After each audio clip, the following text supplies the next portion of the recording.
시청자 여러분 안녕하십니까? 굿모닝 YTN 3부 이어갑니다. 폭염이 계속되면서 한밤중에도 30도를 넘나드는 열대야가 이어지고 있습니다. 더위에 지친 시민들은 잠시나마 열을 식히려 도심 곳곳으로 피서를 떠났습니다. 김철희 기자가 현장에 다녀왔습니다. 쏴하는 폭포 아래로 물이 졸졸 흘러갑니다. 밤낮 가리지 않는 더위에 집 밖으로 나온 시민들은 흘러가는 물소리를 들으며 조금이나마 열을 식힙니다. 날씨가 너무 더워서 집에 있기 힘들어가지고 이렇게 밤에 가족들이랑 나왔는데 청계천 물소리도 듣고 정말 좋은 것 같습니다. 무더위에 지친 건 한국을 찾은 외국인 관광객도 마찬가지.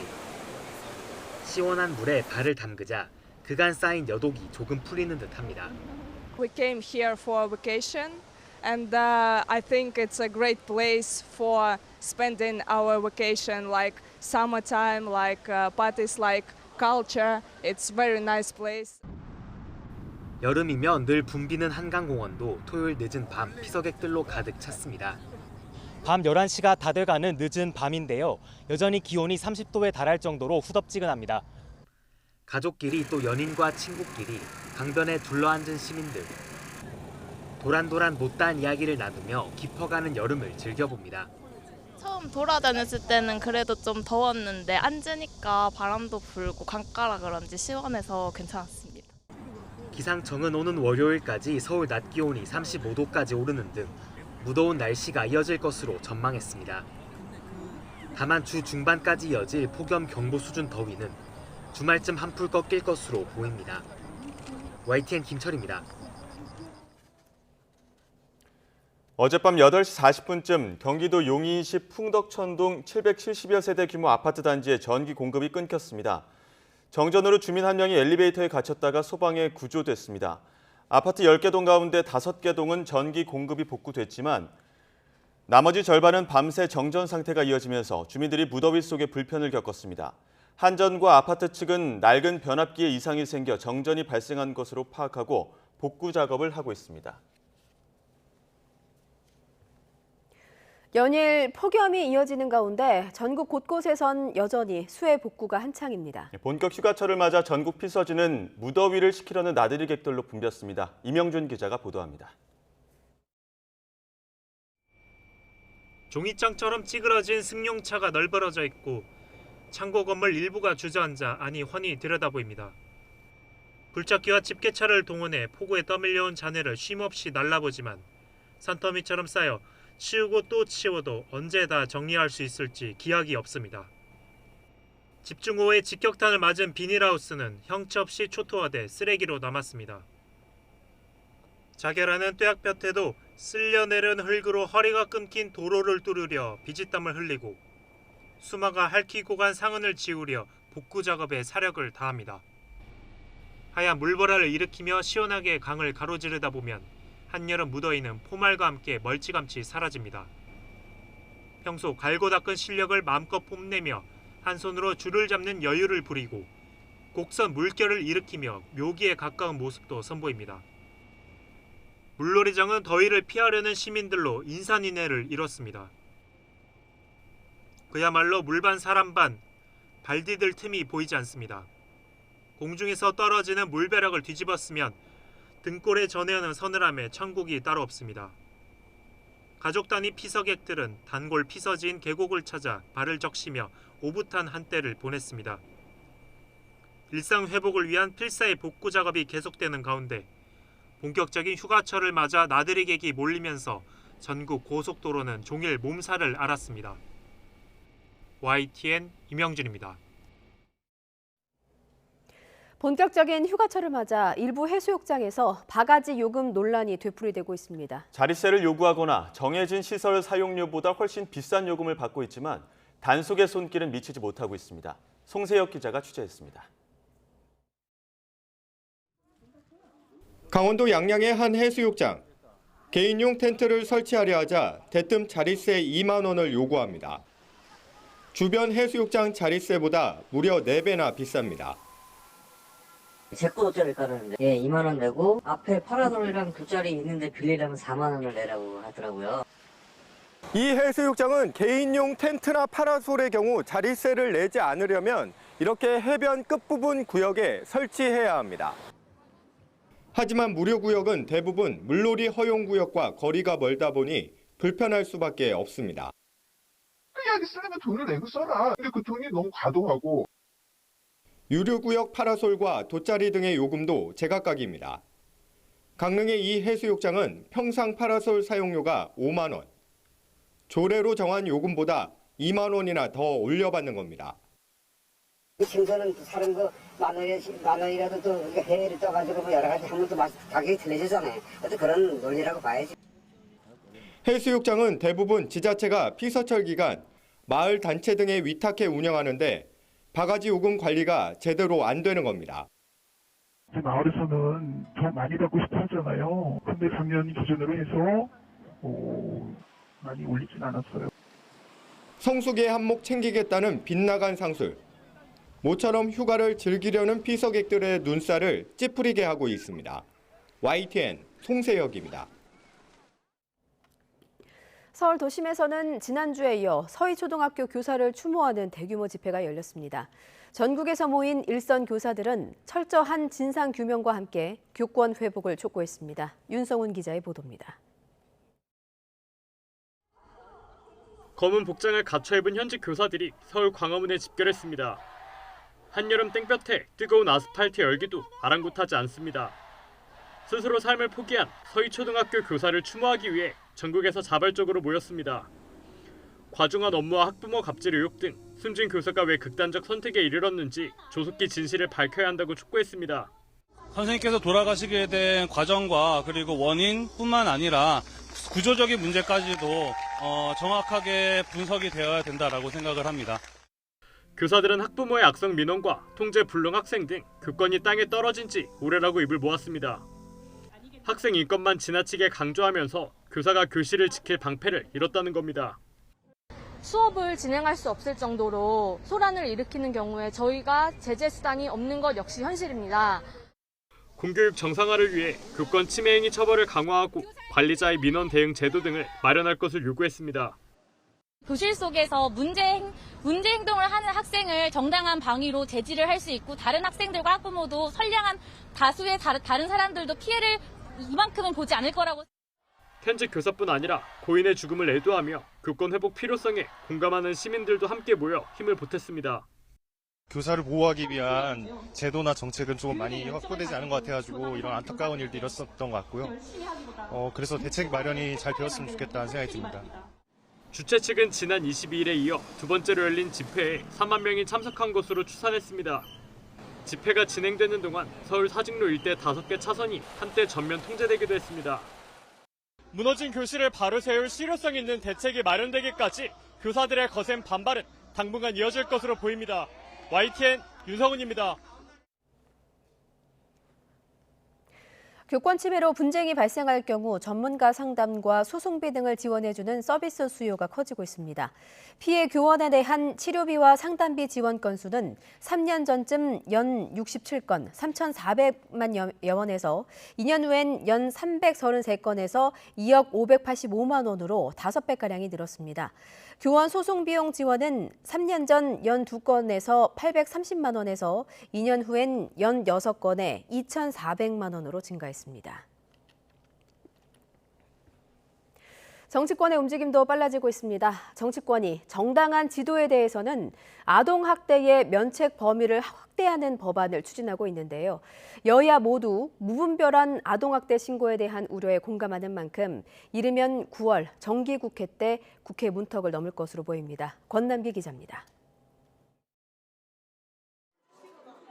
교사들이 토로하는 어려움 중 하나는 자신도 언제든 아동학대 범죄로 처벌받을 수 있다는 두려움입니다. 남자애들이 선생님 요즘 아동학대로 선생님들 많이 고소당하시던데 선생님 저희도 교육청에 신고를 할까요? 이렇게 이야기를 하면서 희죽거리더라고요.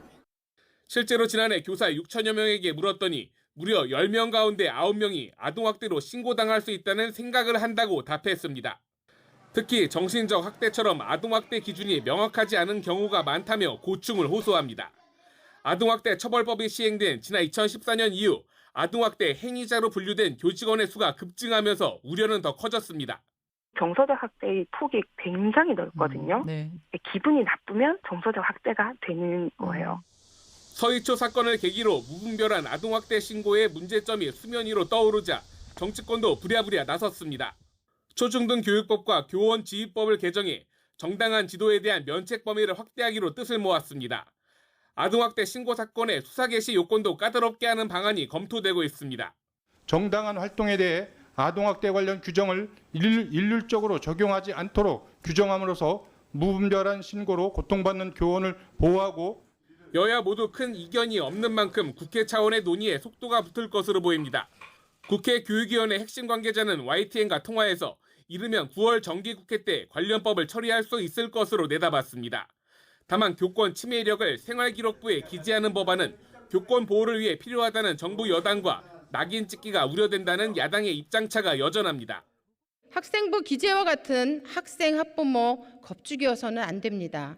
학교 폭력에서 드러났듯이 오히려 학교를 더 많은 소송 전쟁으로 몰고 갈 것입니다.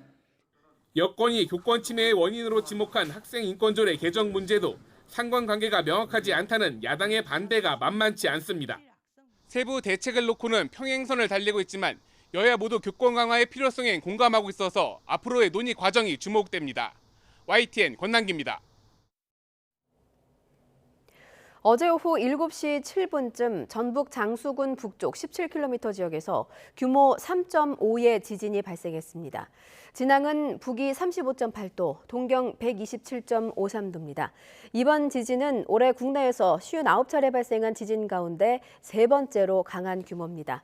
지진으로 인명피해는 없었지만 전북 장수군 호동리와 장수읍에서 주택 담장에 균열이 생겼다는 피해 신고가 2건 접수됐습니다. 또 흔들림이 느껴진다는 신고도 전북 43건을 포함해 전국에서 52건 접수됐습니다. 이처럼 전북 장수 부근에서 규모 3.5의 지진이 발생하자 행정안전부가 중앙재난안전대책본부 1단계를 가동했습니다. 행정안전부는 피해 상황을 신속히 파악하고 필요하면 긴급조치 등을 하기 위해 중대본 1단계를 가동했다고 밝혔습니다. 이와 함께 위기경보는 경계 단계를 발령했습니다. 미국 전역에 폭염이 기승을 부리면서 인구 절반 이상에 대해 폭염 관련 주의보 또는 경보가 내려졌습니다.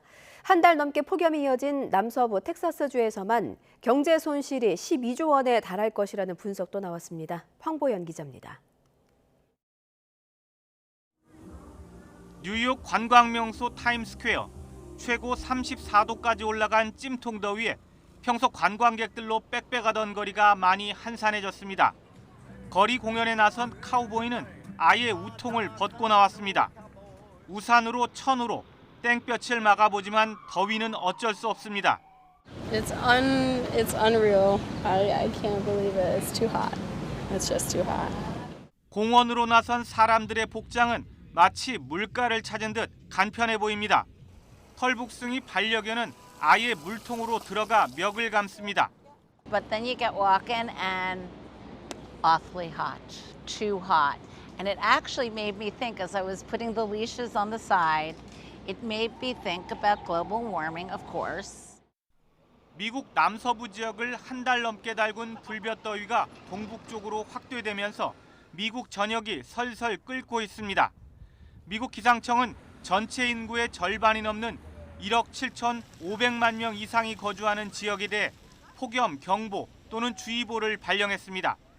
시카고와 뉴욕 등 대도시의 도서관과 커뮤니티 센터 등에는 더위를 피하기 어려운 저소득층과 노인들을 위한 폭염 대피 시설이 설치됐습니다. I very danger for people. Some people die. You know. So that's why we open for offer people to come to be comfortable. 시카고에서는 피서지로 인기가 높은 호수에서 레저용 보트가 전복되거나 수영을 즐기다 물에 빠져 2명이 숨지고 7명이 다치는 안타까운 사고도 일어났습니다. 미국의 한 리서치 업체는 한 달 넘게 달군 폭염이 다음 달까지 이어질 경우 남부 텍사스주의 경제 손실이 우리 돈으로 12조 원에 달할 것이란 분석을 내놨습니다. YTN 황보연입니다. 중국 동남부에 상륙한 제5호 태풍 독수리가 많은 피해를 남기며 북상하는 가운데 중국 기상당국이 지난 2011년 이후 12년 만에 폭우 적색 경보를 발령했습니다. 중국 중앙기상대는 현지 시간 어제 오후 6시를 기해 베이징 등 북방 지역과 동북 지역, 중부 내륙, 남부 등지에 폭우 적색 경보를 발령한다고 밝혔습니다. 어제 오후 4시 15분쯤 강원도 횡성군 둔내면 둔방내리 인근에서 석축을 쌓던 노동자 한 명이 돌과 흙더미에 깔려 숨졌습니다. 석축이 무너지면서 사람이 깔렸다는 신고를 받고 출동한 119 구조대는 중장비를 투입해 구조 작업을 벌여 심정지 상태로 병원에 이송했습니다. 경찰은 목격자 등을 상대로 사고 경위를 조사할 방침입니다. 지난해 20대 여성 노동자가 기계에 끼어 숨졌던 SPC 계열사 제빵 공장에서 근무 시간에 노동자가 다치는 사고가 연이어 발생했습니다. 최근 석 달 동안 한 달에 한 번꼴인데 1,000억 원을 들여 안전관리를 강화하겠다던 사측 약속이 무색해지고 있습니다. 황보혜경 기자가 보도합니다. 지난해 10월 SPC 계열사인 SPL 빵 공장에서 샌드위치용 소스를 섞던 23살 여성 노동자가 상반신이 기계에 끼어 숨졌습니다. 고용노동부 조사 결과 사측은 반기 점검을 시행하지 않은 채 위험 요인을 방치하고 과거 비슷한 사고가 되풀이됐는데도 재발 방지 조치를 하지 않은 것으로 드러났습니다. 사회적인 공분이 일며 불매 운동에 불이 붙었고 모기업인 SPC는 재해 없는 일터로 거듭나겠다며 1,000억 원 투자 계획을 발표했습니다. 또 SPL 대표이사는 중대재해처벌법 위반 등 혐의로 검찰에 넘겨졌습니다. 그러나 사망사고가 난 일터에서는 최근에도 산업재해가 잇따르고 있습니다. 지난해 10월 20대 노동자가 끼임 사고로 숨졌던 SPL 1공장입니다. 지난 4월부터 끼임이나 골절 등 산업재해가 달마다 발생한 것으로 확인됐습니다.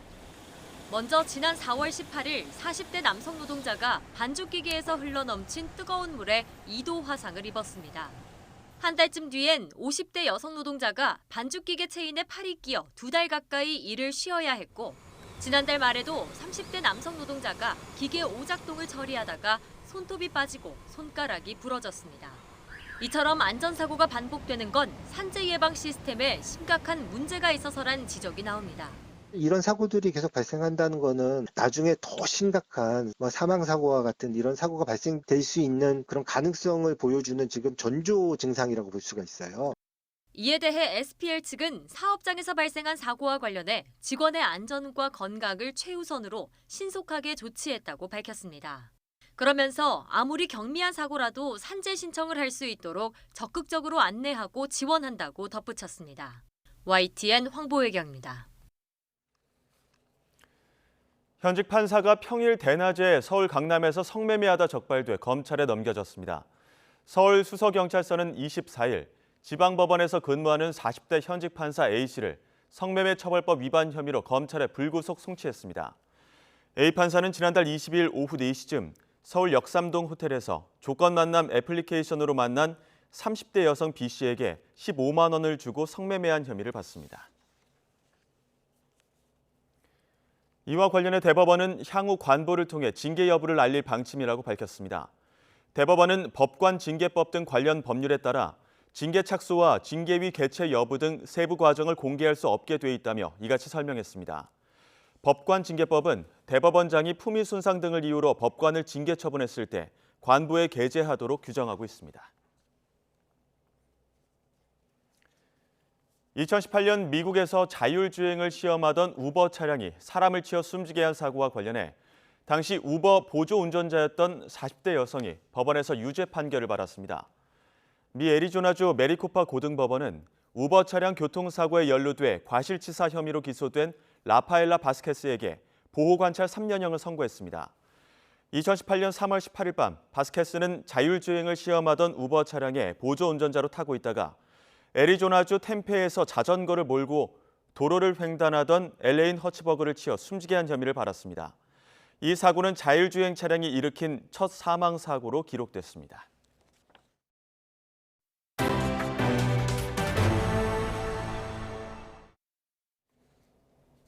국제유가가 상승세를 이어가는 가운데 국내 주유소 휘발유와 경유 판매 가격이 3주 연속으로 올랐습니다.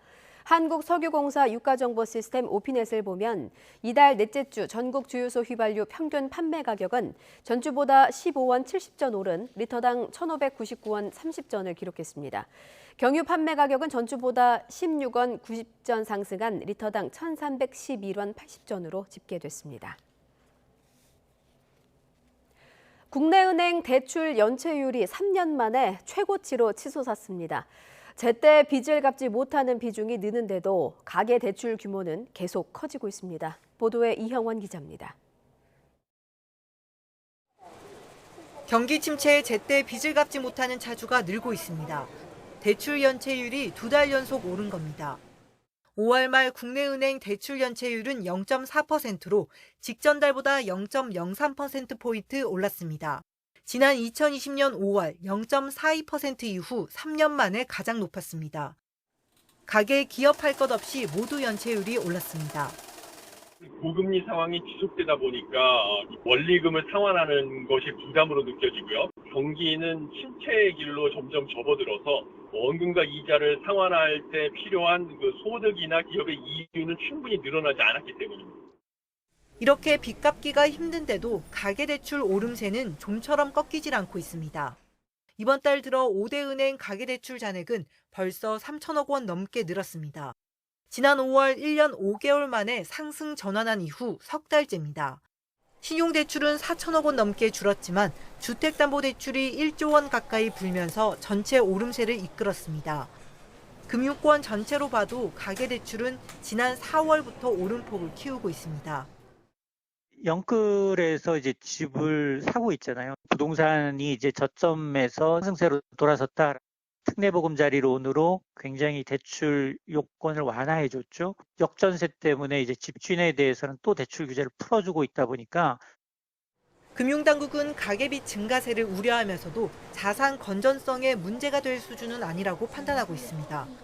코로나 이전 연체율이 0.5%를 넘겼던 점을 고려하면 현재는 양호한 수준이라는 겁니다.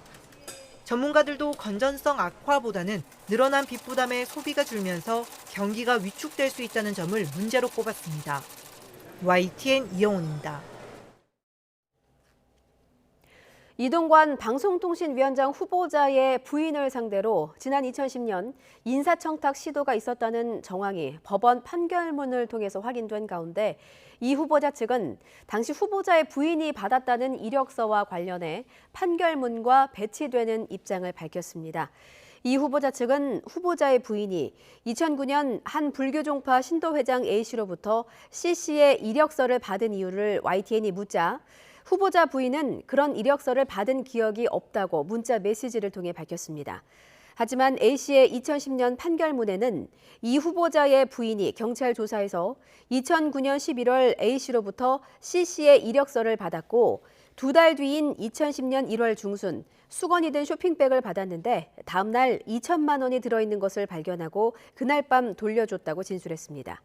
판결문에는 또 G20 준비위원회 홍보기획단장 자리에 가지 못하게 된 C씨가 2010년 5월 중순 이동관 당시 홍보수석을 직접 만나 물었고 A씨에게 돈을 돌려줬다는 말을 들었다고 진술한 것으로 돼 있습니다. 그러나 이 후보자 측은 당시 C씨를 만난 사실이 있는지에 대한 YTN의 질문에 이 후보자는 C씨를 모른다고 답했습니다. 최근 이어진 집중호우로 전국에서 최악의 수해가 발생했지만 상처 입은 민심을 보듬고 대책을 마련해야 할 정치권의 구태는 반복됐습니다. 국민 정서와 동떨어진 정쟁과 막말은 이번에도 눈살을 찌푸리게 했습니다. 김경수 기자가 보도합니다. 전국적으로 폭우 피해가 잇따르던 지난 15일 홍준표 대구시장은 골프장을 찾았다가 도마 위에 올랐습니다. 거센 비판에 대한 홍 시장의 대응은 논란을 더 키웠습니다. 괜히 그거 쓸데없이 터집 하나 잡았다고 그래 벌떼처럼 덤빈다. 그런다고 해서 내가 무슨 거기 기죽고 잘못했다 그럴 사람입니까? 홍 시장은 뒤늦게 고개를 숙였지만 국민의힘 당원권 정지 10개월이란 중징계를 피하진 못했습니다. 국민과 함께하고 공감해야 할 집권당의 지도급 선출직 공직자가 국민 정서와 동떨어진 행위나 언행을 하고 14명이 희생된 충북 청주 오송 지하차도 참사와 관련해선 김영환 충북도지사의 발언이 문제가 됐습니다. 책임자이신 지사께서 심각성을 좀 너무 늦게 파악하셨다라는 이제 비판이 있어요. 거기는 뭐 저도 그런 아쉬움이 있는데 제가 거기 갔다고 해서 상황이 바뀔 것은 없다고 생각합니다. 도지사로서 무책임하다는 지적에 김 지사 역시 사과했지만 이미 유족 마음에 깊은 상처를 남긴 뒤였습니다. 지금 막말은 도지사님께서도 한번 막말을 하신 적이 있으시잖아요. 어떻게 저희한테 이렇게 상처 주는 말만 이렇게 하시는 건지 알 수 없습니다. 정말. 폭우가 핥히고 간 민심에 소금을 뿌리는 행태는 여야를 가리지 않았습니다. 민주당 김의겸 의원은 윤석열 대통령의 우크라이나 방문을 비판하며 오송 지하차도 참사를 거론했고, 윤석열 대통령이 러시아에 가서 한 행동과 말은 우리 조국과 민족의 운명을 궁평 지하차도로 밀어넣는 것과 마찬가지라고 생각합니다. 수해 상황 속에 베트남으로 해외 출장을 간 야당 의원들도 있었습니다. 특히 집중호우 피해 방지 법안 심사를 앞둔 환경노동위원장 박정 의원이 포함돼 비판이 거셌는데 결국 박 의원은 일정을 취소하고 조기 귀국했습니다. 좀 더 저희가 신중하게 생각했어야 된다는 말씀을 드리고 죄송하다는 말씀 드립니다. 정쟁에만 몰두한 채 정작 수해 대책엔 손 놓고 있었다는 비난이 일자 정치권은 부랴부랴 입법에 속도를 내고 있습니다. 세비로 수해 의원금을 모으고 앞다투어 현장을 찾았지만 마냥 환영받지는 못했습니다.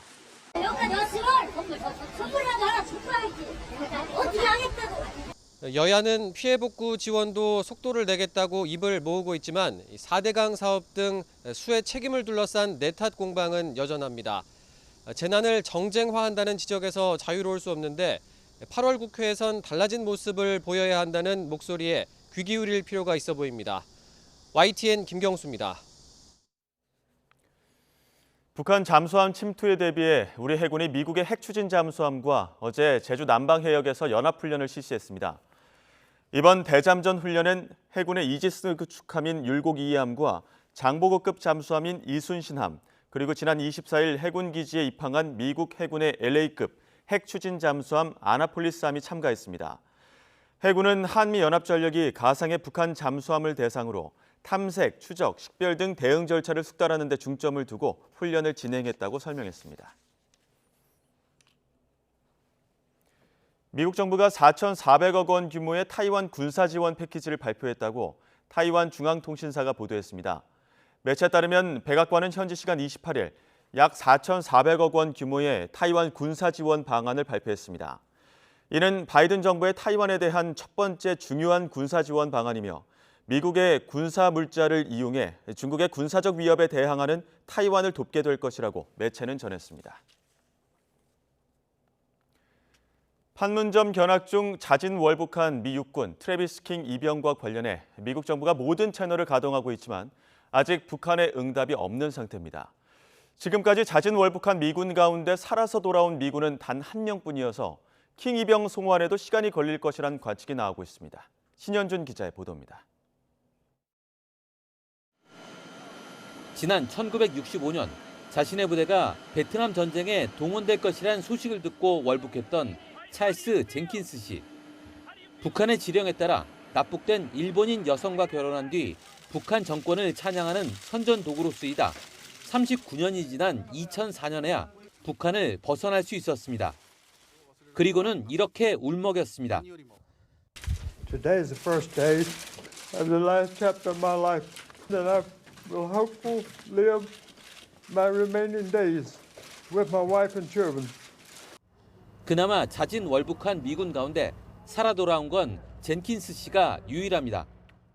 1962년 월북한 제임스 드레스녹 일병은 평생을 북한 정권을 찬양하는 영화배우로 활동하다 2016년 뇌졸중으로 숨졌습니다. 북한은 군인이 된 드레스녹 일병의 아들 인터뷰까지 공개하며 체제 선전에 열을 올렸습니다. 비슷한 시기인 1960년대에 월북했던 레리 압시오와 제리 페리시 등은 병으로 세상을 떠났고 1979년과 1982년 북한에 들어간 로이정 일병과 조셉 화이드 이병 모두 숨진 것으로 전해졌습니다. 최근 판문점을 견학하다 북한으로 넘어간 트래비스 킹 이병과 관련해 미국 정부는 모든 채널을 동원하고 있지만 별 소득이 없는 것으로 나타났습니다. We wanted information about his safety, but we have not received any response from them at all. 북한은 이번에도 킹 이병을 처벌하기보다는 선전 도구로 활용할 가능성이 커 보입니다. 미 제국주의자가 인민의 낙원을 찾아왔다. 그래서 일정 시간이 지나면 북한 매체의 그 방송에 세워서 뭐 기자회견을 한다든지 하면서 계속해서 선전에 활용할 수 있고. 장기적으로 킹 이병을 미국과의 협상 카드로 활용할 수도 있지만 현재 북미 간의 대화가 단절됨 등을 고려하면 성과가 나오기까지는 상당한 시간이 걸릴 것으로 예상됩니다. YTN 신현주입니다. 러시아 국방부 장관이 최근 북한을 방문한 건 무기 확보를 위한 것으로 보인다고 토니 블링컨 미 국무장관이 분석했습니다. 북한은 이미 러시아에 무기를 다량 판매한 것으로 보이는데 우크라이나군이 이 북한 무기를 중간에 압수해 러시아군을 공격했다는 보도도 나왔습니다. 이만수 기자가 보도합니다. 지난 27일 열린 북한 전승절 기념 열병식입니다. 우크라이나와 격전을 치르고 있는 러시아의 세르게이 쇼이구 국방장관도 참석했습니다. 토니 블링컨 미 국무장관은 쇼이구 장관이 북한에서 휴가를 보낸다고 생각지 않는다며 무기 거래 때문일 것이라고 주장했습니다. We're seeing Russia desperately looking for support for weapons wherever it can find them to continue to prosecute its aggression against Ukraine.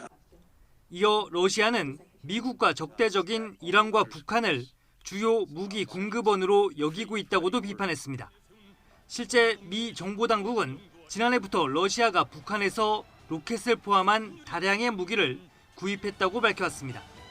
물론 러시아는 강하게 부정하고 있지만 전문가들은 러시아 국방장관의 방북이 어찌됐든 무기 거래와 관련돼 있을 것으로 보고 있습니다.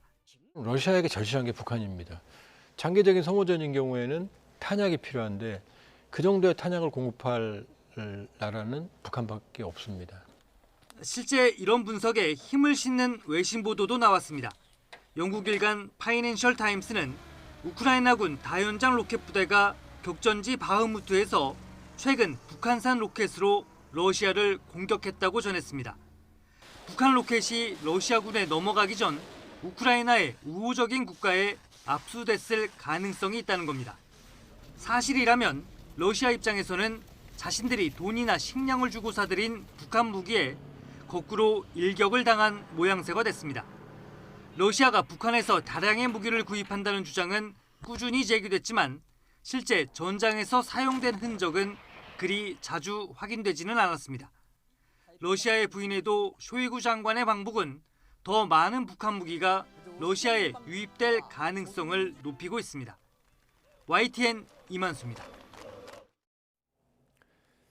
이달 초 윤석열 대통령이 대북 지원부라고 질타한 통일부가 한 달도 채 안 돼 조직 개편을 추진합니다. 다음 달까지 남북 대화, 교류, 협력 조직은 축소하는 대신 납북자 문제 해결을 위한 전담 조직을 신설하기로 했습니다. 최두희 기자의 보도입니다. 대북 원칙론자로 꼽히는 김영호 신임 통일부 장관은 취임 일성으로 원칙에 기반한 대북 정책을 강조했습니다. 북한 당국이 예민하게 반응하는 북한 주민들의 인권 문제도 핵심 과제 가운데 하나로 언급했습니다. 북한 인권 문제는 북한 주민의 열악한 인권 상황을 개선할 뿐만 아니라 우리 국민이 안고 있는 분단으로 초래된 인권 현안 문제에도 중요한 의미를 지닙니다. 통일부 차원의 조직 개편안도 발표됐습니다. 문승현 통일부 차관은 브리핑을 자청해 80여 명을 감축하는 인력 개편을 하겠다고 밝혔습니다.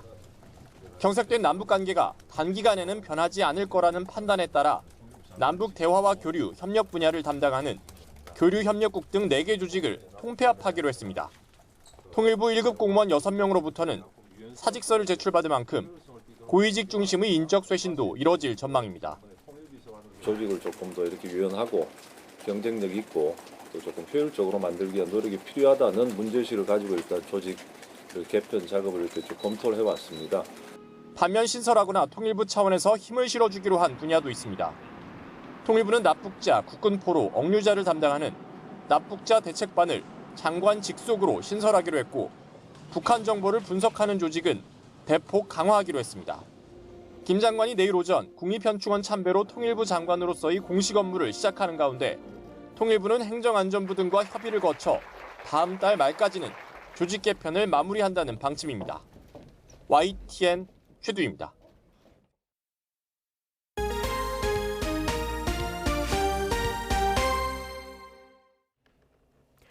온난화로 인한 기후위기가 현실화하면서 여름철 호우로 인한 산사태가 잦아지고 있습니다.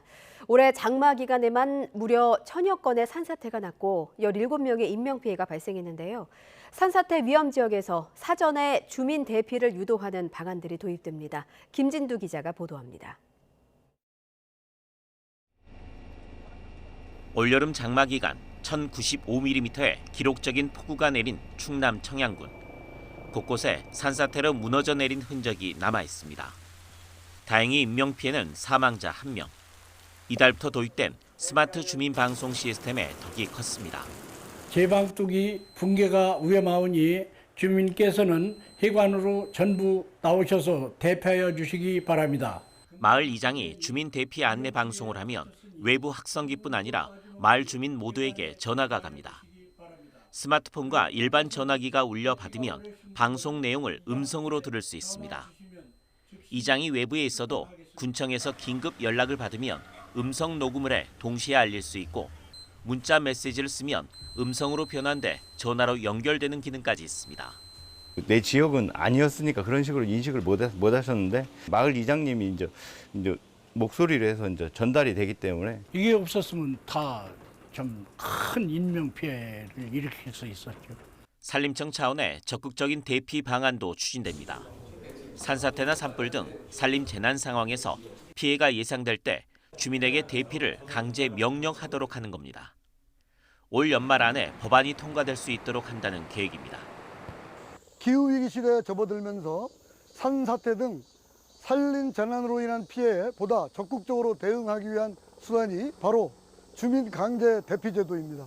올여름 장마 기간 전국에서 발생한 산사태는 총 1000여 건, 17명의 인명피해가 발생했습니다. 산사태 주민 강제 대피 명령은 인명피해를 줄이는 데 효과가 있을 것으로 기대됩니다. 만일 그 효과가 실제로 입증된다면 홍수나 태풍 같은 다른 재난에도 확대 적용할 수 있는 토대가 됩니다. YTN 김민두입니다. 독특한 소재의 뮤지컬이 관객을 불러 모으고 있습니다. 조선시대 소방관인 멸화군을 소재로 한 뮤지컬을 비롯해 여성 서사가 돋보이는 베르나르다 알바와 라흐 헤스트 등이 관객을 찾았습니다. 신용진 기자입니다. 조선 세조 13년 한양 도성에 대규모 방화 사건이 벌어집니다. 이후 화재를 진압하기 위해 만들어진 것이 바로 멸화군. 실제 있었던 역사적 사건을 소재로 한 작품으로 오늘날과 마찬가지로 백성들에게 헌신하는 그 시대 소방관 멸화군의 이야기입니다. 지난 2021년 초연의 흥행에 힘입어 이번에는 새로운 노래를 9곡 추가하는 등 전체적으로 규모를 키웠습니다. 실제로 어떤 식으로 이제 멸화군이 불을 껐을지 좀 많이 상상을 하고 자료도 찾아보고 그것들을 이제 더 많은 이제 배우분들 인원 보충해서 안무적으로도 좀 많이 보완을 했고요. 두 번째 남편이 사망한 뒤 8년상을 치른다며 집안의 문을 걸어 잠근 베르나르다 알바. 본인이 겪었던 폭력과 억압된 삶을 5명의 딸에게도 강요하지만 자유를 향한 갈망은 억누를 수 없습니다. 출연진 10명이 모두 여성으로 무겁고 음침한 무대와 대비되는 강렬한 플라멩코 춤과 노래가 팽팽한 긴장감을 불어넣습니다. 약자들이 억압받고 강요받고 하는 것들이 있잖아요. 이것을 우리가 자유의주로서 어떻게 헤쳐나갈 것인가에 대한 우리의 어떠한 희망, 갈망, 욕망으로 표출될 수 있는 그런 작품으로 만들었습니다. 책 읽기를 좋아하던 여대생 변동님은 천재 시인 이상과 사랑에 빠져 결혼합니다. 하지만 넉 달 만에 사별하고 훗날 추상화의 대가 김환기와 재혼하면서 김향안이라는 이름으로 개명합니다. 이번에는 누구의 아내가 아닌 수필가이자 화가인 실존 예술가의 인생 이야기가 감동적인 음악을 배경으로 펼쳐집니다. YTN 신홍진입니다. 작가들에게 영감을 주는 작가 김범의 대규모 개인전이 13년 만에 열렸습니다. 임신한 망치, 새가 된 돌 등 고정관념을 뒤집는 독특한 작품을 통해서 관객과 소통하며 세상을 다르게 볼 것을 제안합니다. 보도에 이교준 기자입니다.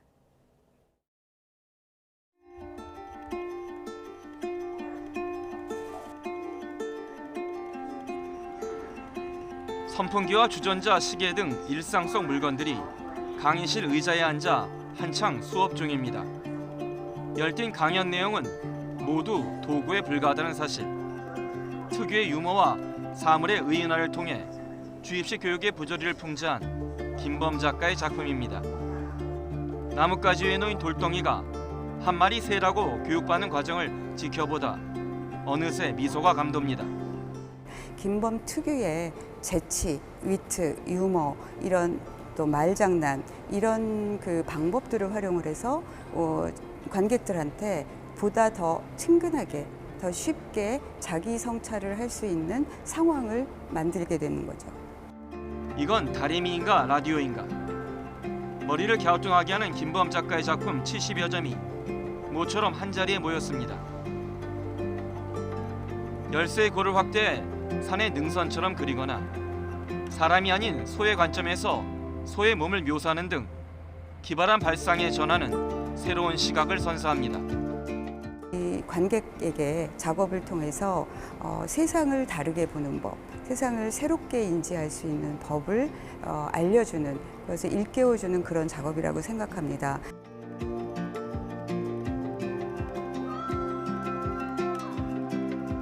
비명을 지르며 힘들여 한 획씩 긋는 과정을 담은 영상에는 예술가의 분투와 애환이 담겨 있습니다. 김 작가는 대중 앞에 자주 모습을 드러내진 않지만 눈에 보이는 이미지와 실체 사이의 틈을 파고들며 끊임없이 관객과 대화를 시도합니다. YTN 이교준입니다.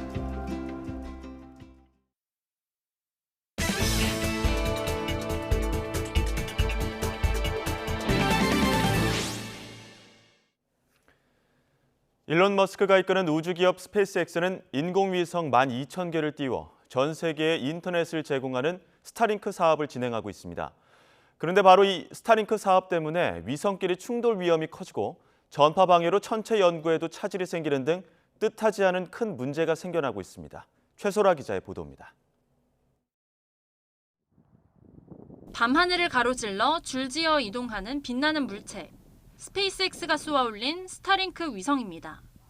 90분마다 지구를 한 바퀴씩 돌며 통신 기반이 낙후된 지역 등에 인터넷 서비스를 제공합니다. Nós podemos fazer, por exemplo, uma apresentação com os alunos. Nós podemos baixar vídeo ali na hora. 현재 지구 궤도를 돌고 있는 위성은 모두 11,300여 기. 이 가운데 스타링크 위성이 4,300여 기로 단일 종류 위성 가운데 가장 많습니다. 스타링크 사업 완성을 위해서는 앞으로 7,000여 기가 추가로 발사될 예정입니다. 그런데 스타링크가 위성 대다수가 몰려있는 지구 상공 500km 내외에 발사되면서 위성 간 충돌 위험이 점점 커지고 있습니다. 서로 다른 위성에 거리가 가까워지면 자동 경보가 발령돼 충돌을 피할 수 있지만 위성은 회피 기동을 취할 때마다 수명이 단축되는 문제가 있습니다. 실제로 충돌하는 경우는 굉장히 드문데 안전거리를 유지하기 위해서는 위성들에 있는 에너지를 써야죠. 궤도로 바꾸려면. 위성의 수명이 줄어들죠. 더 큰 골칫거리는 스타링크 위성이 지상국과 주고받는 전파가 먼 우주에서 들어오는 전파를 방해할 위험이 크다는 겁니다.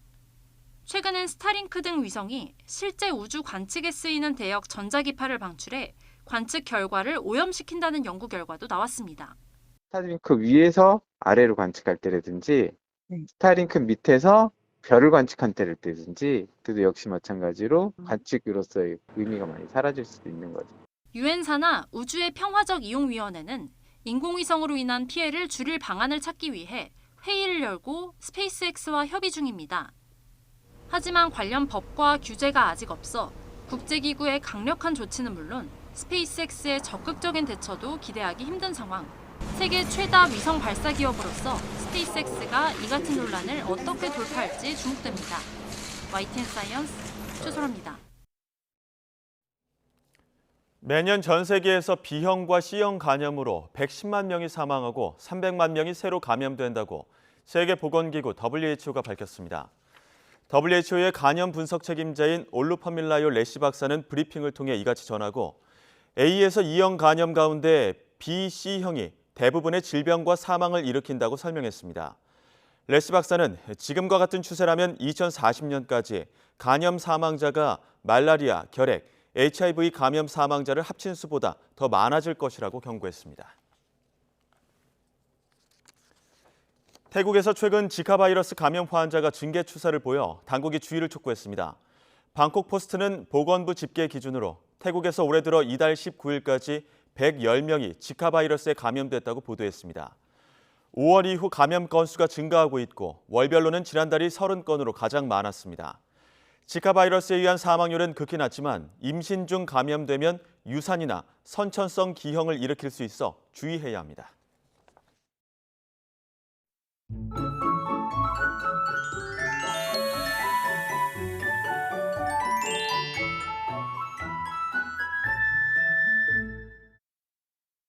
휴일인 오늘 서울은 무척 더웠던 어제보다 더 뜨겁겠습니다. 어제 서울 낮 기온은 33.3도를 기록했는데 오늘은 35도까지 치솟겠는데요. 이 온열 질환 위험성이 무척 큰 만큼 외출하신다면 수분 섭취와 휴식을 수시로 해주시기 바랍니다.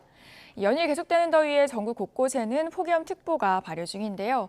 지역별 현재 기온 살펴보면 현재 서울 25.3도, 광주 25.8도, 대구는 26.6도를 보이고 있고요.